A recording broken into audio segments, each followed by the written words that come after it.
আমি সকলকে আমার আন্তরিক শুভেচ্ছা অভিনন্দন জ্ঞাপন করছি এবং আমার শিশু চিত্রশিল্পীদেরকে আমার অনেক অনেক আশীর্বাদ এবং স্নেহ জানাচ্ছি। আসলে আমরা অনেক প্রোগ্রামে যেতে হয় যাই, এক একটা প্রোগ্রামের এক একটা মাহাত্ম্য থাকে। এখানে এসেছি শিশুদের বিষয় আলোচনা হচ্ছে, বিশেষ করে যারা আর্টের সাথে যুক্ত, চিত্রশিল্পী হিসেবে যারা তার প্রথম তার শিশু শৈশবে যারা একটা মহত্বপূর্ণ কাজে যুক্ত হয়ে যায়, আমরা আজকে তাদের সামনে এসেছি। আমি এখানে বেশি সময় নেব না, দু চারটি কথাই বলবো, কারণ আমার আরেক জায়গায় যেতে হবে। এই যে চিত্র অঙ্কন যারা আমার জীবনে এরকম আমার পরিবার হয়েছে, আমি আমার দুই ছেলে তাদেরকে আমি ছোটবেলায় তাদেরকে সেই আর্টের সাথে যুক্ত করেছিলাম যখন তাদের বয়স 7-8 বছর ছিল বা 10 বছর ছিল। এই আর্ট কিন্তু একটা শুধু আমরা বলে থাকি যে একটা আর্ট মানে সাধারণ আর্ট, সেটা কিন্তু নয়। কারণ এই যে শিশুরা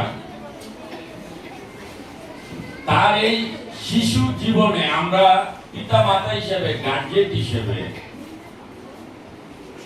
আমরা আমাদের শিশুকে কিভাবে গড়ে তুলব, সেখানে আমাদের অনেক চিন্তা ভাবনার মধ্যে এটা কিন্তু একটা গুরুত্বপূর্ণ চিন্তা ভাবনা যে আমার সন্তানকে আমি আর্টের সাথে যুক্ত করব। তার অনেক উপকারিতা আসছে। এটা কিন্তু শুধু আমার সন্তান শুধু আর্ট শিখছে, সে একটা ভালো ছবি আঁকতে পারবে, সেটা কিন্তু শুধু নয়। এখানে জানতে হবে, ভাবতে হবে যে আমার এই সন্তান এই আর্টের মাধ্যমে আমার সন্তানের আগামী ভবিষ্যতের অনেক কিছু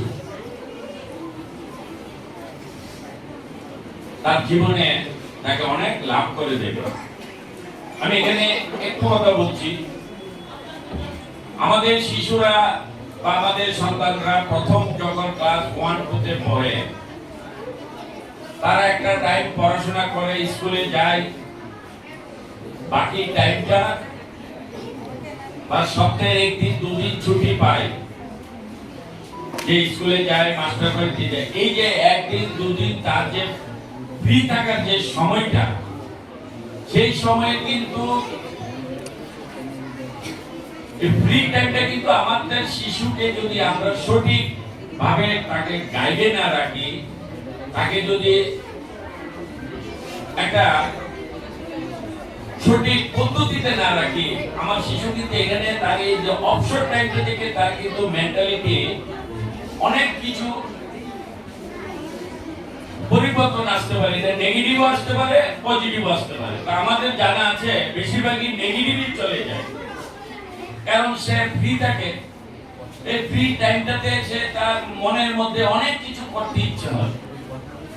তো প্রথম কথা হচ্ছে তাকে যদি আমরা সেই আর্টের মধ্যে তাকে যদি আমরা ব্যস্ত রাখি, তার মধ্যে যে একটা নেগেটিভ কাজ করার যে একটা ইচ্ছা হবে, সেখানে কিন্তু সে তখন সেই ইচ্ছাটাকে আর দেখাতে পারে না।